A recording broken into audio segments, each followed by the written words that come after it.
Well, hello, everyone. Welcome once again to the Free Range Texan podcast. And I just have to say that there have been enormous amounts of people that have begun trying out to get a coveted spot on our free range talent file. And we've got lots of people coming into the studio and auditioning to get on the show. You would just be amazed at the type of people that are coming in. In fact, auditions are going on as we speak. Excuse me for just a moment, please.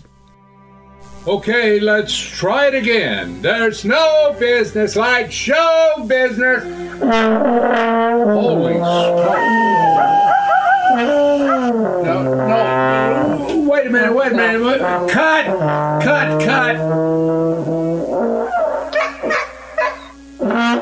Okay, will you get somebody in here, please? Cut. Seriously, I think maybe a little practice might be in order before you get on the big show. Yeah, right. What? We don't have time for any more. If you just take a minute and figure the music that we have had on this show on the free range talent file, like what we have coming up today, for instance, on this particular episode, why, there have been people, take the mariachi band, for instance. They made a couple of shots on this show, and the next thing you know, they're out on the road with their own bus, and they've been on tour. Well, okay, the bus broke down. I get that. But they're out there. That's all I'm saying. Here, let's start the show. 7. Start the clock. 6. Stand by, Eddie Bay 1. 5. Stand by, Sweetie Pie. 4. Bring studio mics hot. 3. Stand by, Michael Shawn. 2. Roll music. 1.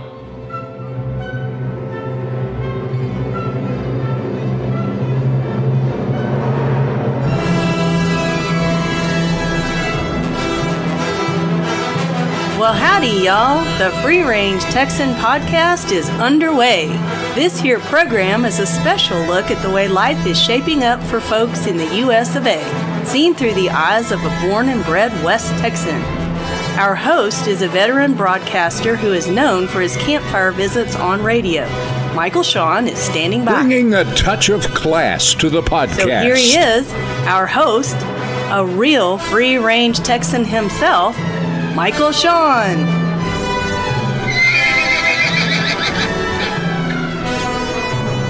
And finally, episode 11 is lumbering down the runway and lifting off into the crisp, clear podcast air. Welcome aboard, everybody. Now, let me explain some things. I was called into a production meeting before this show got put together, and I was told that I need to do some things to give the show a little bit more class. So, naturally, I think we'll open with some classical music, but I got to pick it out.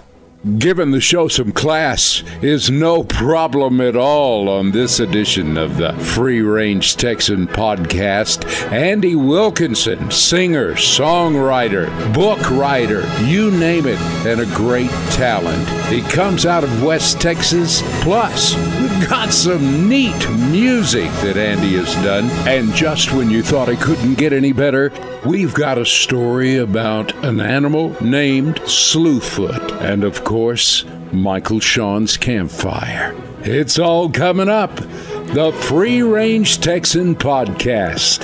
Let's get ready to ride.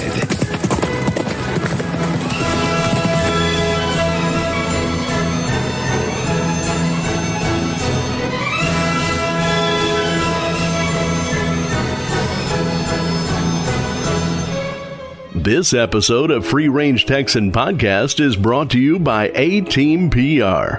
Thinking about creating your own podcast? Let the crew at A-Team PR help. A-Team PR is available to help you set up, script, and digitally master your podcast with professional results. A-Team PR is a proud sponsor and producer of the Free Range Texan Podcast.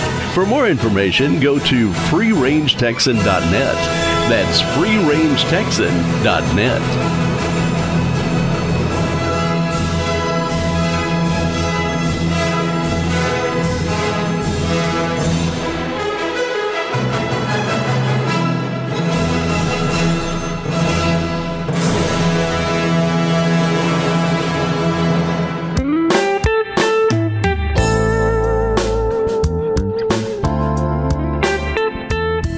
paw tracks were already recognizable. They belonged to Slewfoot. Long ago, he had been caught in a trap which severely damaged a front paw as he twisted his way free. This made his crooked track easy to recognize, hence the name, Slewfoot. It was estimated by a local game warden that this black bear could weigh 600 pounds or more. Attempts to catch him included baiting him with raw meat. A bear is a vegetarian, but can be tempted to become a carnivore if fed a meat diet.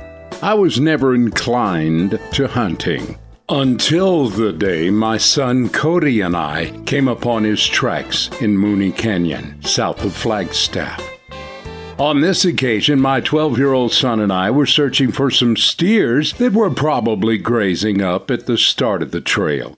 Son Cody was young, but already a good hand with a horse.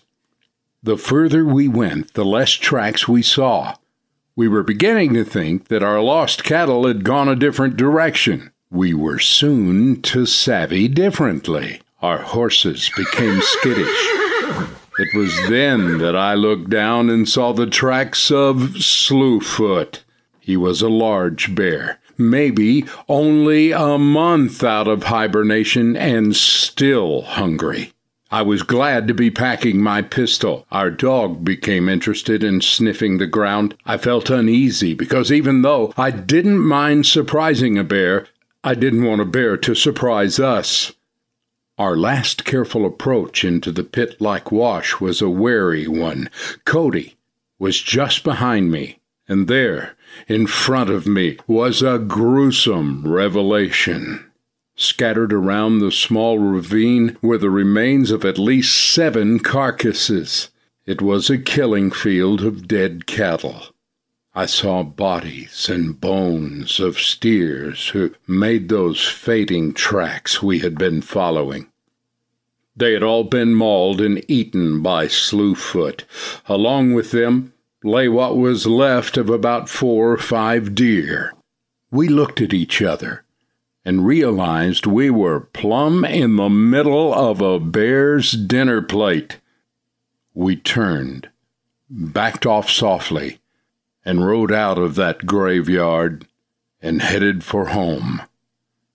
We were fortunate. It was not the time for the bear to check the buffet.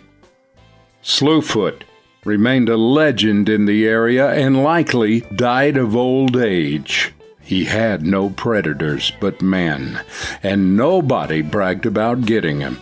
The pistol I carried was a .22 long caliber Magnum, small for bears, you might say, but years earlier I was attacked by a bear and laid it to rest with 3 shots.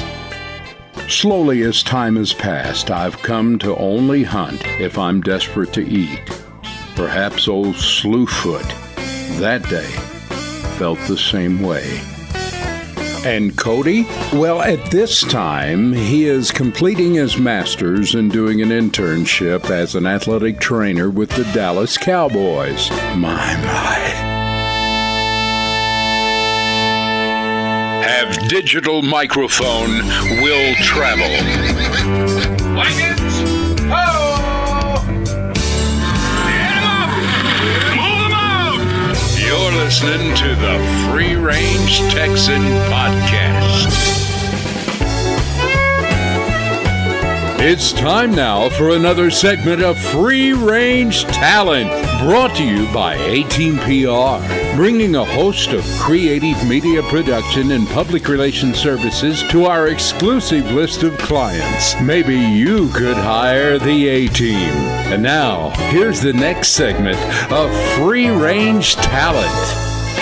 If you've grown up in West Texas, you know Andy Wilkinson. He is a singer, a songwriter, does great poetry, writes books along the way, and he is well thought of in this community. Andy Wilkinson, welcome to the Free Range Texan podcast. Well, thank you, Michael. After that introduction, people know to send me coupons and coins and bottle caps because with doing those kinds of things, you haven't named one remunerative kind of profession in the whole lot. Well, you know, we could probably go on and tell them that you help mold young minds at Texas Tech University in your spare time. Well, here at Texas Tech, I am artist in residence at the Southwest Collection, where we collect archival material. My focus is on ranching, farming, and in the creative arts. And then I teach music or songwriting in the School of Music, and I teach creative process in the Honors College. And then I'm also the coordinator for the Creative Process Common. Everything you just described, you're the perfect guy for that. I can see you in the middle of all that. To work for nothing, yeah. No, it's fun. You know, do something that's fun, and that's a great thing. It's great to be on a university campus because every year you get a fresh crop of really bright and interesting and eager and energetic young people. We're going to get one of your tunes, and it is very apropos for this particular winter on the South Plains of Texas. And the name of the tune is It's Snowing Again in Lubbock. Well, like all things good and glorious, it came about by accident. The winter of, remember off the top of my head, it was either 81, 82, or 82, 83. On New Year's Eve, it snowed 7 or 8 inches. I know quite well because I had a band at the time that was a cover band into which we would sneak a few original tunes when we could get away with it, and we were playing blocks from my home at a country club. It snowed while we were playing New Year's Eve, and it was tough getting home. You know, it was that big of snow. So the second week of January, to bed one Thursday evening with the sort of the usual out-of-the-box forecast in West Texas, which is our 20% that chance that night was 1 to 2 inches of snow. Well, the next morning we awoke to find 17 inches of snow. That'll paralyze folks in West Texas. That'll paralyze folks in Nome. That's a lot of snow. And we couldn't even get out the front door of the house. It was Friday. School was back in session, but all of the school kids stayed home. All of us adults stayed home, and we got out. It was quite interesting. Now, it was a time in which I was trying to figure out how to make a living doing music. And so it was a very interesting sort of bittersweet time financially, and in having given up a regular career in business at that point, you know, trying to figure out how do you keep food on the table and still do something that's important to you. So that day, when we couldn't do anything else, I wrote this song.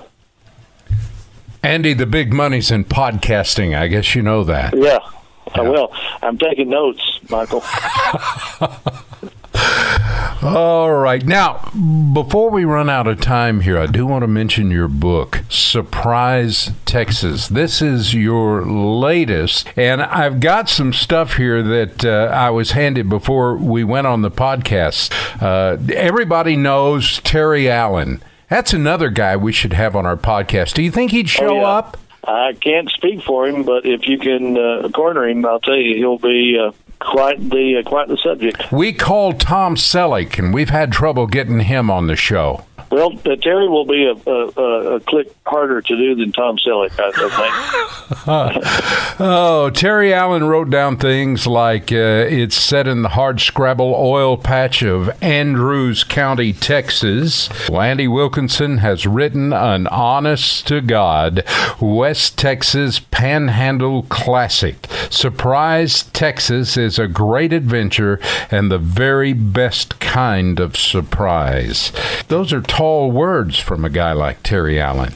Well, it was quite an honor to even get Terry interested. Well, not get him interested. He asked one day when we were visiting what I was doing, and I said, well, I'm writing a novel. I've never written a novel before, but I had I decided to write this one for a number of reasons. Novel takes you about 3 years to write, and a song about 3 weeks, and so he insisted on looking at it, and I got to tell you, I was a little apprehensive. I don't know what I'm doing as a novelist, and but I sent it to him, and to my great delight, he and his wife Jo Harvey both really liked it. The other one that was incredibly helpful to me was the novelist Max Evans, who was born in Ropes, Texas, or for those of you who are urbanites, Ropesville.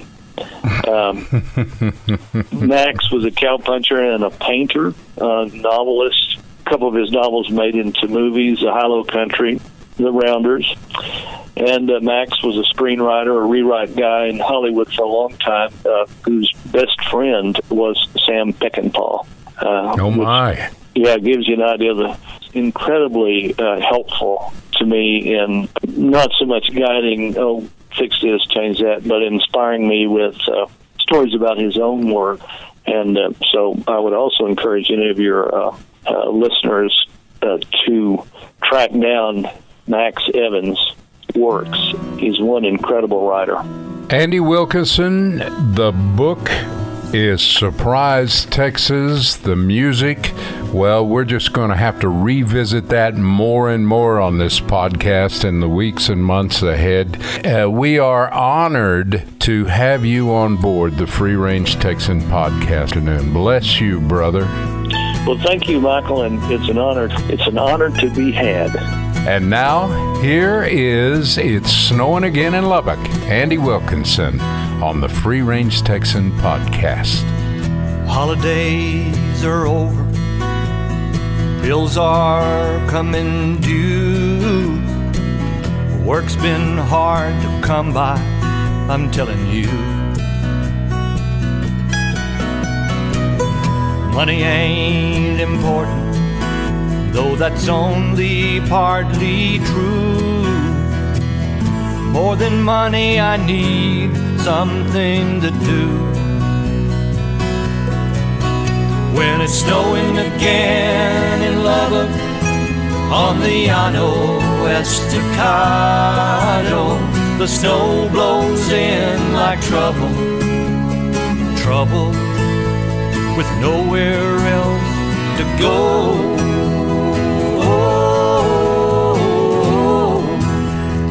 Nowhere to go.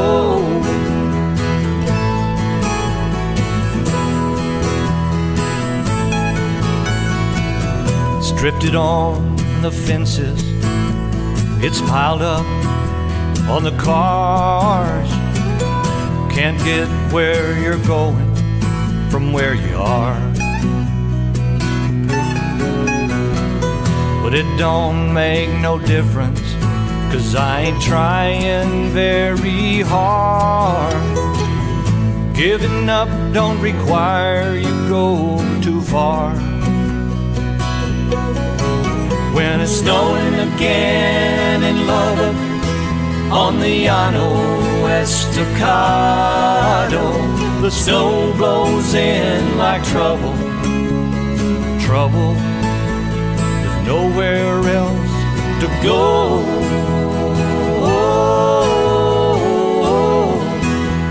With nowhere to go.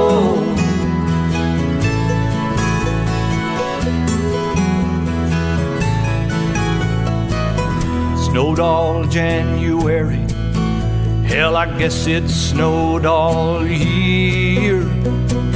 My eyes feel like there's cotton in my ears. If we make it through February, spring will be near. But the snow's so deep that the spring can't find us here. When it's snowing again in Lubbock, on the Llano Estacado, the snow blows in like trouble, trouble with nowhere else to go.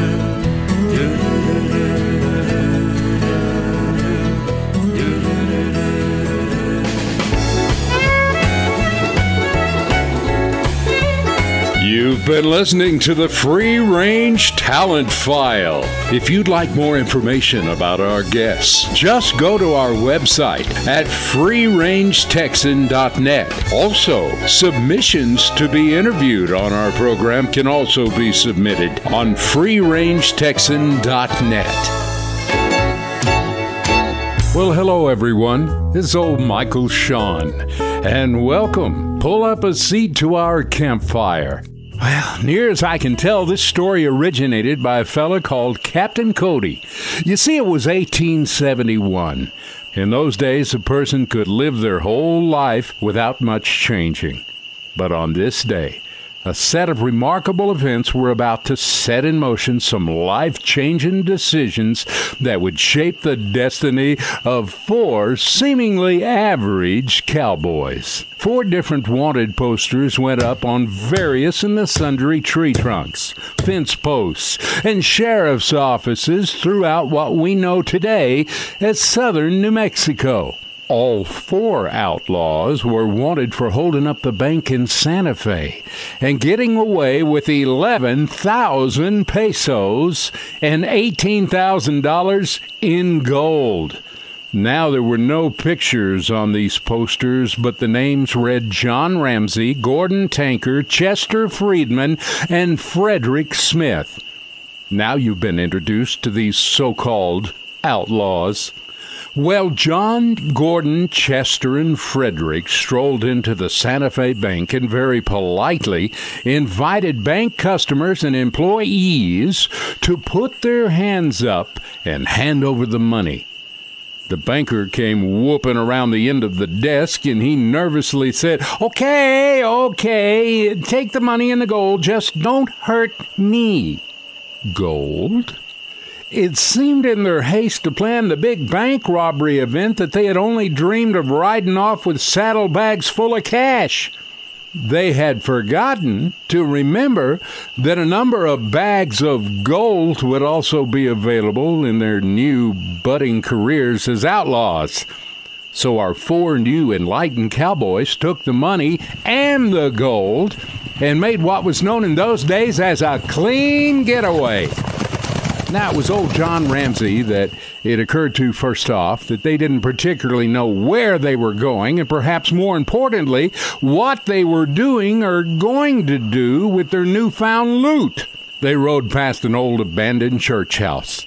They took the pesos and the gold and hid it in the floorboards, and in all honesty, folks, I think they thought they would just go back to being financially secure cowboys. But they quickly realized that they had now created new lives for themselves. And if all that weren't enough, they found a quickly scribbled note stuffed in the top of the gold bags. As it turns out, Gordon Tanker could read, and the note said, If you return the money, you'll not have to go to jail, but you all have to work as sheriff's deputies. I'm giving you 1 month to think about it. And it was signed Benedict D. Weasel. That's right, folks. The banker's name was Benedict D. Weasel. Well, so now comes the moment when our 4 favorite outlaws can make the big decision that would profoundly affect the rest of their lives. And after all, isn't that what they had set out to do? They thought about it for a month and decided to take the deal. They rode into town, returned the money and the gold, and became deputies, all in one afternoon. Over the years, the sheriff died, and John Ramsey became the sheriff, and the others stayed deputies. Saddle up, boys. Let's get back on the trail. I'm Michael Shawn. See you back here at the campfire. Adios, my friends. Holy shamoles, I really enjoyed this show. Thanks to Andy Wilkinson for being on the show. Great music, great book, and we'll do whatever it takes, hopefully, to get Andy back on the show because he's got a lot of stuff to share with us. Those of you who haven't got your snapshots with a name and where you're from into info at freerangetexan.net, you best get that done. And thanks to all the people who've been reading and responding to our blog. We love y'all. We appreciate you listening to the show. While you're out there, you might as well get by our Free Range Texan Facebook page and give us a big thumbs up on that, if you will. Thanks a million, folks. We'll see you next time on the Free Range Texan Podcast. Take 'em home, sweetie pie. Thank y'all for listening to the Free Range Texan Podcast, produced at A-Team PR Studios out yonder in West Texas, with our host, who's been voted the hardest working man in podcasting, Michael Shawn. Feedback or submissions to our program can be submitted on our website, freerangetexan.net.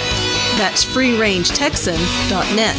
This is Sweetie Pie on behalf of Michael, Shawn, and the crew here in Studio A, where we're all looking forward to spending time with you on our next bi-weekly episode of the Free Range Texan Podcast. Y'all come back now. You hear?